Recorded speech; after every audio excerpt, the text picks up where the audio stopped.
Hello दोस्तों, कैसे हो। आज हम नया वो स्टार्ट करेंगे, नया विषय। इसमें करेंगे हम राजस्थान की कल्चर। राजस्थान की कल्चर में सबसे पहले हम स्टार्ट करेंगे राजस्थान की रीति रिवाज से। अगर आपको वीडियो अच्छा लगे तो लाइक, शेयर और सब्सक्राइब जरूर करना। तो राजस्थान के रीति रिवाजों को 3 भागों में बांटा गया है। एक नंबर पर आता है जन्म से संबंधित रीति रिवाज। जन्म से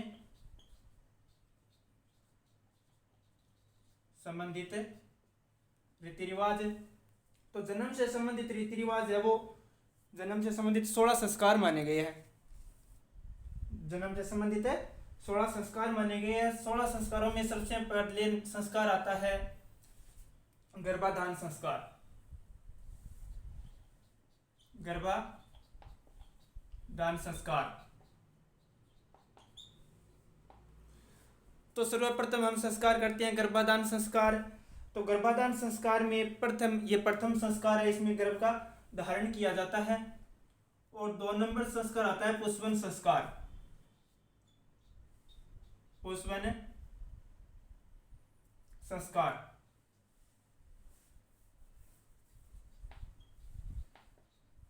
गर्भाधान में गर्भ धारण किया जाता है।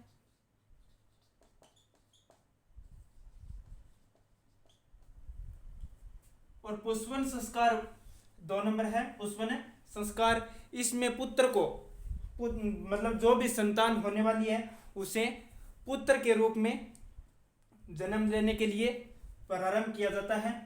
जब स्त्री तीसरे और चौथे माह में, गर्भस्थ महिला है वो तीसरे चौथे माह में प्रवेश करने के बाद ये संस्कार है वो संपन्न किया जाता है, पुत्र प्राप्त करने के लिए। तो गर्भ में स्थित बच्चे को पुत्र के रूप में जन्म देने के लिए पुंसवन संस्कार है वो प्रारंभ किया जाता है तीसरे और चौथे माह में। और 3 नंबर संस्कार आता है सीमंतोन्नयन संस्कार।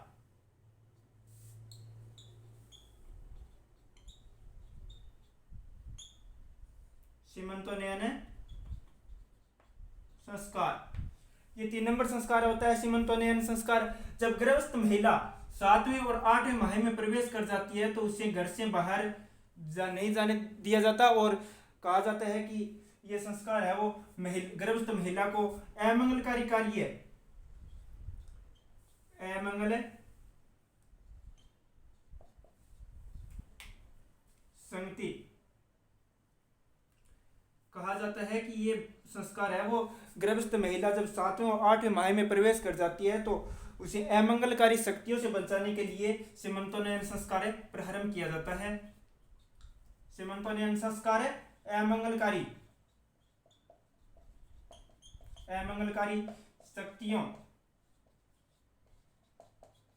से बचाने के लिए जो संस्कार प्रारंभ किया जाता है वो सीमंतोन्नयन संस्कार होता है। और 4 नंबर संस्कार किया जाता है जातकर्म।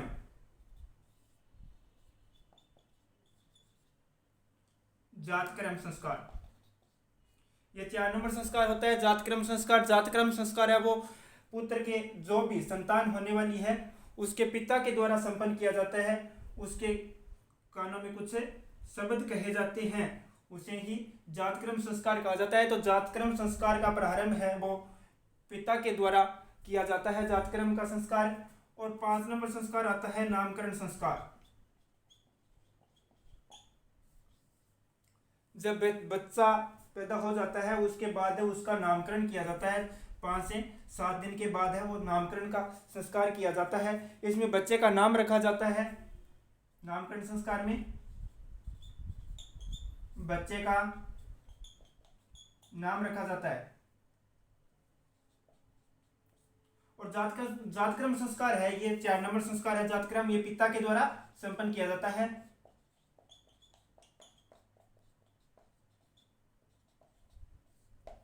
पिता के द्वारा संपन्न किया जाता है। तो इन संस्कारों को नंबर वाइज मतलब क्रम से याद रखना जरूरी है। तो 1 नंबर संस्कार आता है मतलब रीति रिवाज आती है जन्म से संबंधित रीति रिवाज। तो उसमें सर्वप्रथम संस्कार आता है गर्भाधान संस्कार। इसमें गर्भ को धारण किया जाता है, प्रथम संस्कार माना जाता है ये। पुष्पन 2 नंबर आता है पुष्पन संस्कार, गर्भस्थ महिला के पेट गर्भ में जो भी संतान पैदा होगी उसे पुत्र रूप में मतलब पैदा करने के लिए ये संस्कार प्रारंभ किया जाता है। और 3 नंबर संस्कार आता है सीमांतो नयन संस्कार, गर्भस्थ महिला की जब 7वें और 8वें माह में प्रवेश कर जाती है तो उससे अमंगलकारी शक्तियों से बचाने के लिए जो संस्कार संपन्न किया जाता है वही सीमंतोन्नयन संस्कार कहलाता है। और 4 नंबर आता है जातकर्म संस्कार। जातकर्म संस्कार जो संतान पैदा होने वाली हुई है उसके पिता के द्वारा संपन्न किया जाता है ये संस्कार है। और 5 नंबर संस्कार आता है नामकरण संस्कार। नामकरण में बच्चे का नाम रखा जाता है। और 6 नंबर संस्कार आता है निष्क्रमण संस्कार।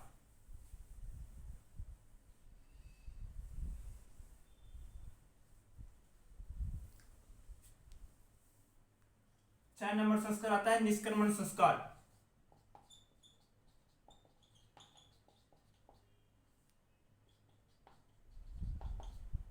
निष्क्रमण संस्कार, इसमें जब उसका नामकरण हो जाता है बच्चे का, उसके बाद जो पहली बार बच्चे को घर से बाहर निकालकर मतलब कमरे से बाहर निकालकर सूर्य और चंद्रमा के दर्शन करवाए जाते हैं।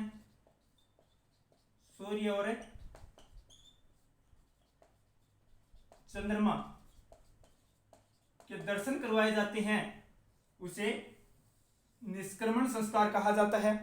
मतलब जो बच्चा है उसका नामकरण हो गया है, उस नामकरण होने के बाद पहली बार बच्चे को कमरे से बाहर लाकर उसको सूर्य और चंद्रमा का दर्शन कराया जाता है, वो ही हमारा निष्क्रमण संस्कार कहलाता है।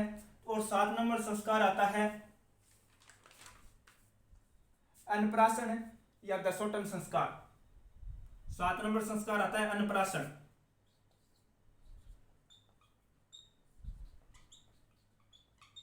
या दसोटन संस्कार।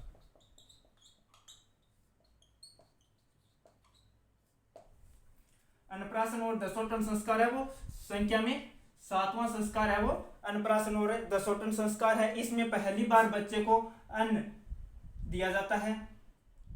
पहली बार बच्चे को खाना खिलाया जाता है।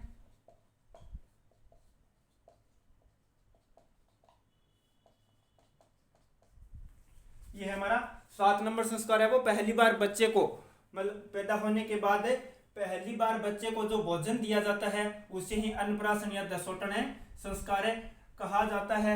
और 8 नंबर संस्कार आता है जड़ूला।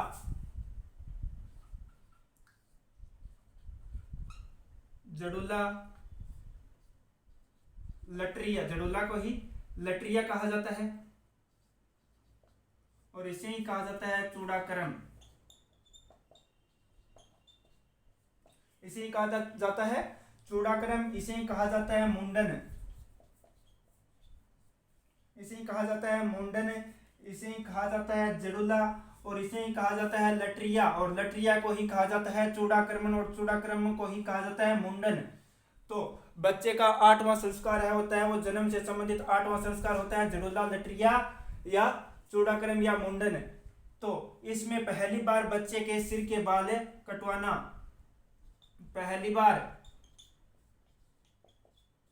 बच्चे के सिर के बाल कटवाना, बाल कटवाना ही जूड़ाक्रम, जड़ूला और लटरिया और चूड़ाक्रम कहा जाता है। 8 नंबर संस्कार है जड़ूला। इसमें पहली बार बच्चे के सिर के बाल काटे जाते हैं और कहा जाता है कि अगर इस संस्कार के करने से बच्चे की आयु है वो दीर्घ हो जाती है। आयु दीर्घ हो जाती है ये संस्कार करने से।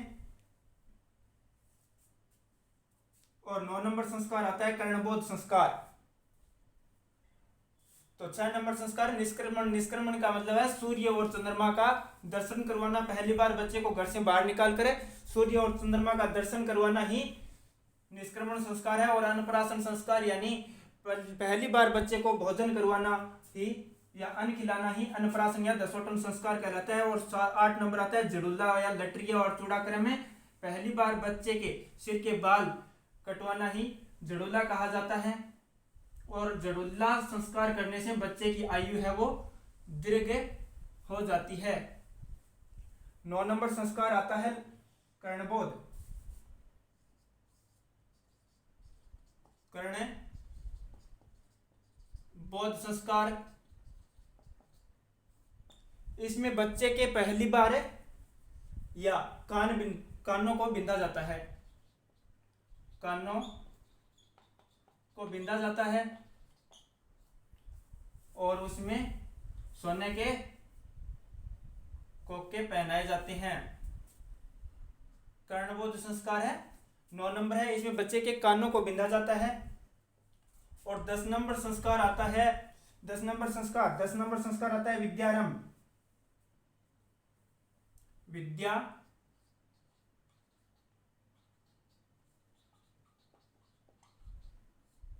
आरंभ, इसमें बच्चे को जब बच्चा 5 वर्ष का हो जाता है, बच्चा जब 5 वर्ष का हो गया है उसके बाद उसको पहली बार विद्यालय भेजना है, वो ही विद्यारंभ संस्कार है। पहली बार 5 वर्ष उम्र होने के बाद पहली बार विद्यालय भेजना ही विद्यारंभ संस्कार है, विद्यारंभ संस्कार है। और इसके बाद आता है विद्यारंभ के बाद में वेदारंभ, नहीं, पहले 11 नंबर आता है उपनयन। उपनयन या इसे उपनयन को कहा जाता है यक्षोपवीत। उपनयन को कहा जाता है यक्षोपवीत। 11 नंबर संस्कार है। 9 नंबर है कर्णबोध संस्कार, कानों को बिंधा जाता है। और 10 नंबर संस्कार है वो विद्यारंभ, मतलब बच्चा जब भी 5 वर्ष की उम्र हो जाती है उसके बाद पहली बार विद्यालय भेजा जाता है, वही विद्यारंभ संस्कार है। 11 नंबर आता है उपनयन संस्कार। उपनयन संस्कार, इसमें बच्चे को गुरुकुल में भेजा जाता है, गुरुकुल में भेजा जाता है। और गुरुकुल में भेजने के बाद उसमें जनेऊ धारण करवाई जाती है, जनेऊ धारण करवाई जाती है। यह संस्कार ज्यादातर ब्राह्मणों में प्रचलित है। जनेऊ धारण करवाई जाती है और गुरु के सानिध्य में इसे छोड़ दिया जाता है। तो पहली बार गुरु के पास गुरुकुल में भेजा जाता है और उसे जनेऊ धारण करवाया जाता है। और जनेऊ धारण करने का जो सर्वश्रेष्ठ दिन माना जाता है वो रक्षाबंधन का दिन है माना जाता है।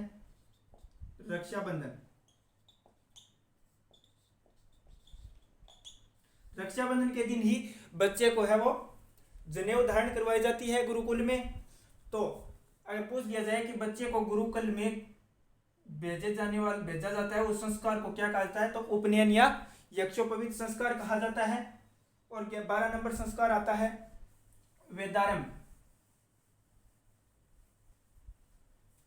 12 नंबर संस्कार है वेदारंभ आता है।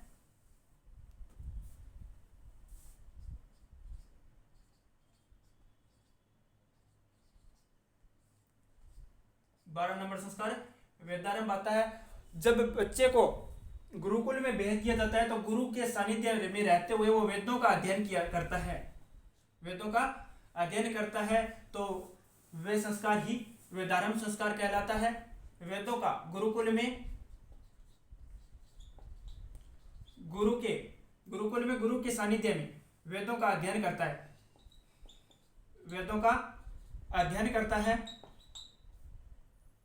और वेदों का अध्ययन करना संस्कार है वो वेदारंभ संस्कार है। 12 नंबर संस्कार है ये वेदारंभ संस्कार है।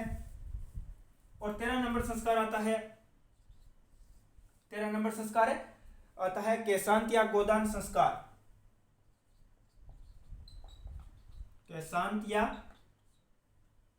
केशांत संस्कार को कहा जाता है गोदान संस्कार।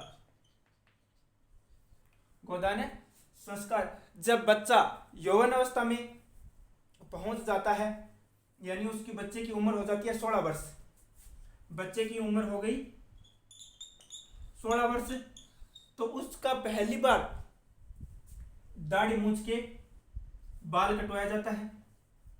पहली बार यह भी कहा जाता है कि पहली बार बाल कटवाया जाता है, दाढ़ी और मूंछ के बाल कटवाया जाता है, उसे ही केशांत या गोदान संस्कार कहा जाता है। और 16 वर्ष की उम्र में बच्चा जब पहुंच जाता है तब ये संस्कार किया जाता है, गोदान संस्कार, दाढ़ी मूंछ के बाल काटना, दाढ़ी मूंछ के बाल काटना ही केशांत या गोदान संस्कार है। और 14 नंबर संस्कार आता है समावर्तन संस्कार। 14 नंबर संस्कार समावर्तन,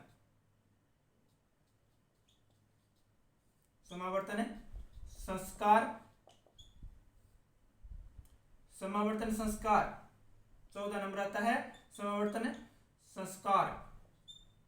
इसमें बच्चा है वो गुरुकुल में शिक्षा दीक्षा लेकर, गुरु से शिक्षा दीक्षा लेकर घर वापस लौटता है, गुरु से शिक्षा दीक्षा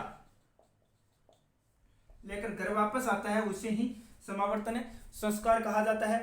तो बच्चे के द्वारा गुरुकुल में गुरु के द्वारा जो शिक्षा दीक्षा ले ली है और उसके बाद जब बच्चा पहले अपने घर आता है वापस, उसे ही समावर्तन संस्कार कहा जाता है। 15 नंबर संस्कार आता है विवाह। 15 नंबर संस्कार है विवाह।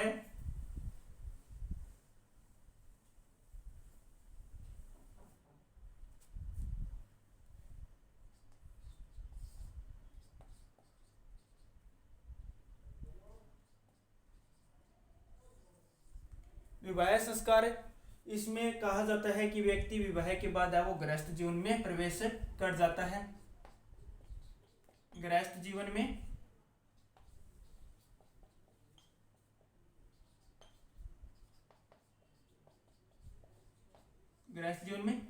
प्रवेश कर जाता है।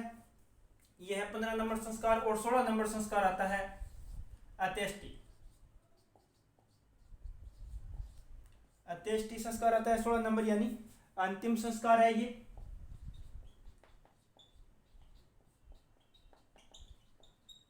वैसे भी अंतिम है और वैसे भी अंतिम है। तो 16 नंबर संस्कार आता है अंत्येष्टि। 15 नंबर आता है विवाह।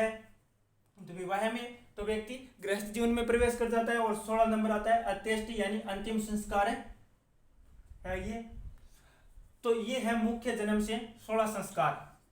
ये तो मुख्य है 16 संस्कार, इसे क्रम से याद रखना होता है।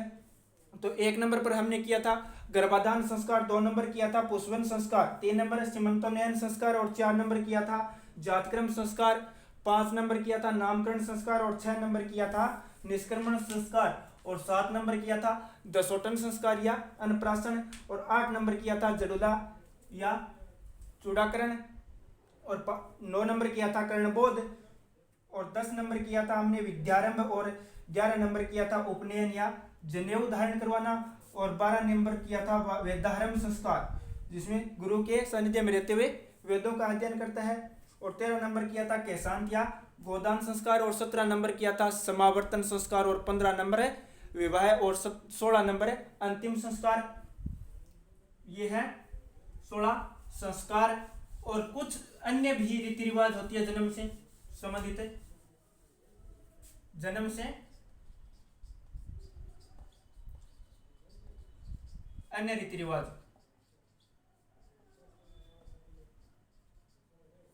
जन्म से अन्य रीति रिवाज है। इसमें 1 नंबर आता है 8वां पूजन।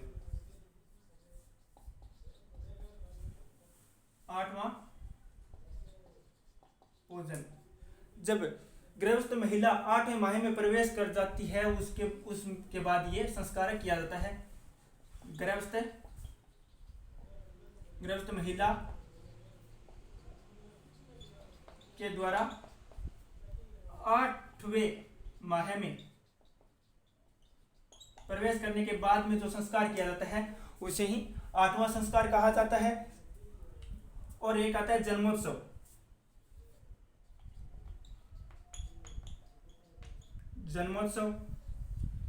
जन्मोत्सव में जब बच्चे का जन्म होता है तब तो कांसे की थाली बजाई जाती है।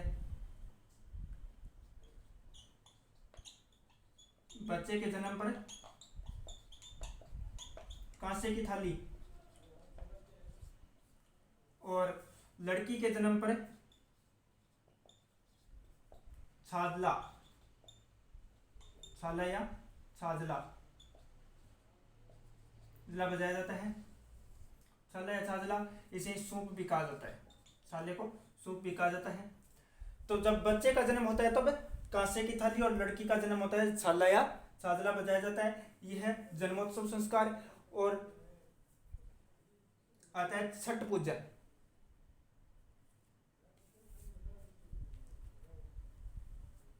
तीन नंबर आता है छठ पूजन।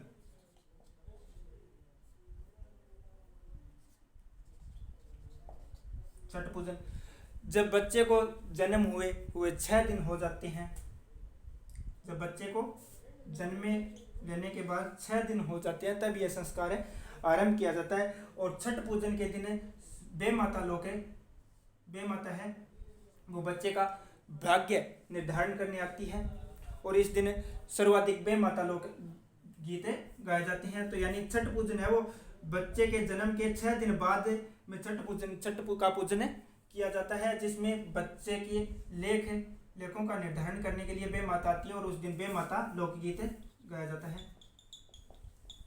बेमाता लोकगीत गाया जाता है इस दिन। और फिर आता है सांख्या, 8वां पूजन है, जन्मोत्सव है और छठ पूजन है। छठ पूजन के बाद आता है सांख्या।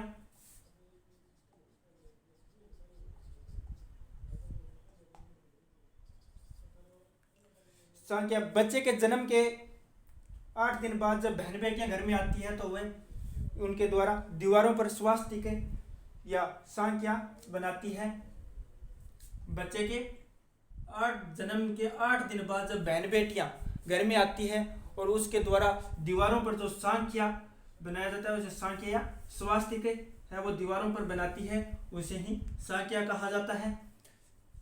ये आ जाता है सांख्या। फिर आता है नहान, 5 नंबर पर आता है नहान। नहान, इसमें बच्चे को पहली बार स्नान करवाया जाता है, उसे ही नहान कहा जाता है। बच्चे का प्रथम स्नान, बच्चे का प्रथम स्नान है वही नहान संस्कार कहलाता है। बच्चे का प्रथम स्नान करवाया जाता है बच्चे को। इसमें कहा फिर 6 नंबर आता है ढूंढ। 6 नंबर आता है ढूंढ। बच्चे के जन्म के बाद प्रथम होली पर बच्चे के ननिहाल पक्ष की ओर से बच्चे के लिए खिलौने आदि वस्तुएं लेकर आना, यह संस्कार कहा जाता है। इसको ढूंढ संस्कार कहलाता है। यानी बच्चे के जन्म के बाद जो होली आती है, उसके ऊपर उसके ननिहाल पक्ष की ओर से जो भी आता है वो बच्चे के लिए आभूषण, खिलौना या मिठाई लेकर आते हैं, वो ढूंढ संस्कार कहलाता है। ये ढूंढ संस्कार है वो सर्वाधिक शेखावाटी क्षेत्र में प्रचलित है। शेखावाटी क्षेत्र में ज्यादा प्रचलित है। फिर होता है गोद लेना, 7 नंबर गोद लेना, 7 नंबर आता है गोद लेना। यदि किसी के संतान पैदा नहीं हुई है और वो अपने बहन या भाई की संतान को अपनी ओर, बहन भाई सगे संबंधियों के द्वारा अपनी ओर ले लेता है उस संतान को, तो वो कहलाता है गोद लेना।